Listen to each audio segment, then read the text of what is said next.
हिंदू धर्मामध्ये सर्व महिन्यांमध्ये पवित्र महिना म्हणजे आपण श्रावण महिना म्हणतो. कारण हा श्रावण महिना म्हणजे खास करून भगवान शंकराचा महिना आहे. त्याच्यामुळे खूप पवित्र असा हा महिना असतो. तर श्रावण महिन्यामध्ये दर सोमवारी आपल्याला एक साध्या सोप्या पद्धतीने पूजा करायची असते. तर ती पूजा कशी करायची आज आपण इथे बघूयात.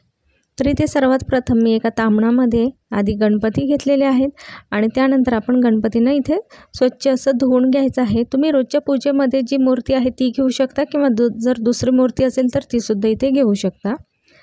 तर सर्वात आधी आपण कोणतीही पूजा करताना, कोणतंही शुभ कार्य करताना आधी गणपती बाप्पांची पूजा करतो आणि त्यानंतरच बाकीच्या पूजेला सुरुवात करतो. तर त्याप्रमाणे आधी मी इथे एका पाट घेतलेला आहे, त्याच्यावरती एक स्वच्छ असं पिवळं वस्त्र अंथरून घेतलेलं आहे. तुम्ही कोणतेही घेऊ शकता आणि त्यानंतर थोडेसे इथे अक्षता ठेवून आपण गणपती बाप्पांना इथे विराजमान केलेलं आहे, हळदी कुंकू लावलेलं आहे. आता इथे मी ताटामध्ये एक पिंड घेतलेली आहे आणि त्याच्यावरती आपण जलाभिषेक करायचा आहे. ही पिंडे स्वच्छ आपल्याला करून घ्यायची आहे आणि हे करताना आपल्याला सतत ओम नमः शिवाय, ओम नमः शिवाय असा जप करायचा आहे. कारण जितकं जास्त वेळा तुम्ही जप कराल तितकं तुमच्यासाठी हे चांगलं असतं. तर आधी आपल्याला पाण्याने हे स्वच्छ करून घ्यायचं आहे आणि त्यानंतर तुम्ही पंचामृत घेऊ शकता किंवा मग इथे कच्चं दूधसुद्धा तुम्ही इथे घेऊ शकता. तर तुम्ही इथे आता अभिषेक असं करून घ्यायचं आहे. आता हा अभिषेक करताना सुद्धा तुम्ही सतत ओम नमः शिवायचा जप करायचा आहे आणि त्यानंतर त्याच दुधाने आपल्याला ही पिंड स्वच्छ करून एकदा घ्यायची आहे आणि त्यानंतर पुन्हा एकदा आपल्याला थोडंसं याच्यावरती जलाभिषेक करून घ्यायचा आहे. ही पिंड स्वच्छ करायची आहे. आता मंदिरामध्ये आपण जेव्हा असा दुधाचा अभिषेक वगैरे करतो तर त्यावेळेस ते दूध बरंचसं वाया जातं. त्याच्यामुळे असं घरातल्या घरातसुद्धा तुम्ही असा अभिषेक करू शकता. छोटीशी आपल्याकडं देवघरात पिंड असते त्याच्यावरती असा अभिषेक करून घ्यायचा आणि नंतर हे दूध पाण्याचं जे मिक्सचर आहे ते फेकून नाही द्यायचं, ते तुम्ही झाडाला वापरू शकता. तर आता ते ताट मी स्वच्छ धुवून घेतलेलं आहे. त्याच्यावरती एक छोटंसं चौरंग ठेवलेलं आहे आणि ते साईडला मी दिवासुद्धा आता लावून घेते आहे. दिव्याचीसुद्धा आपल्याला इथे पूजा करायची आहे.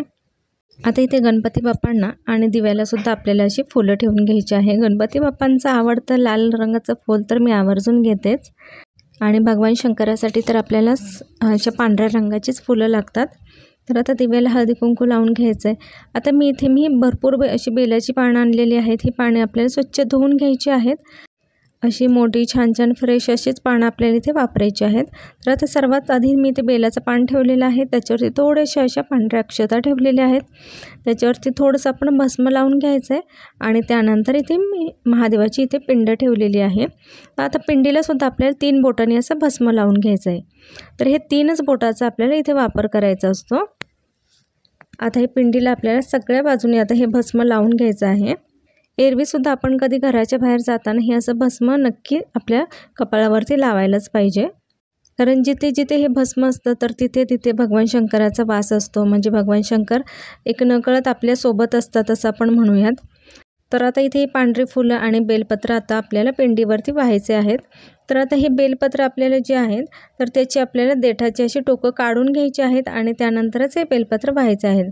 आणि काही पानांचे असे एक पान तुटतं, म्हणजे मधले जे 3 पानं असतात ना त्यातली एक बाजू तुटते. तर अशी पानं आपल्याला व्हायची नाही आहेत. सगळे 3-3 पानाचे आहेत का हे आपल्याला चेक करूनच घ्यायचं आहे आणि त्यानंतरच हे व्हायचं आहे.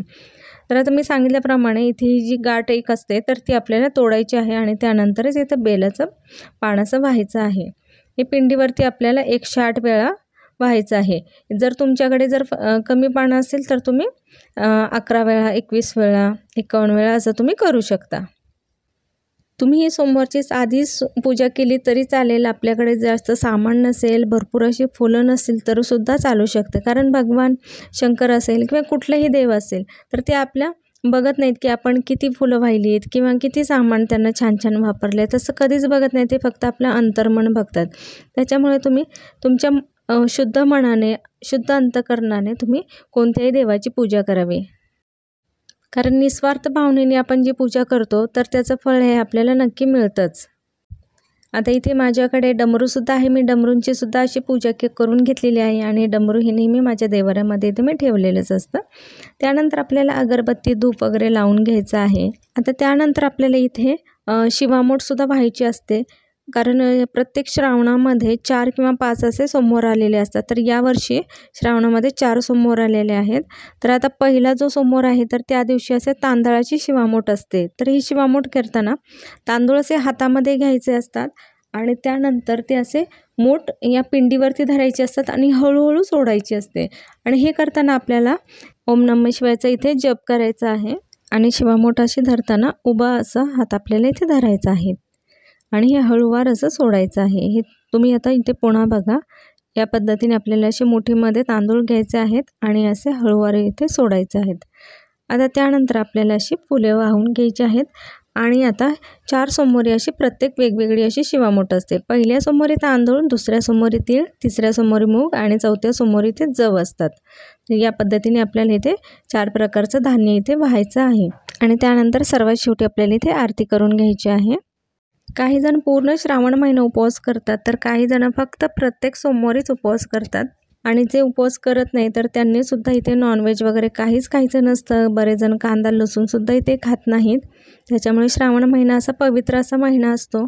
त्यामुळे प्रत्येकाने मनोभावे या श्रावण महिन्यामध्ये शंकरांची उपासना केलीच पाहिजे. तर तुम्ही सुद्धा अशा सोप्या पद्धतीने पूजा करून बघा आणि तुम्हाला माझा हा व्हिडिओ कसा वाटला मला कमेंट करून नक्की सांगा.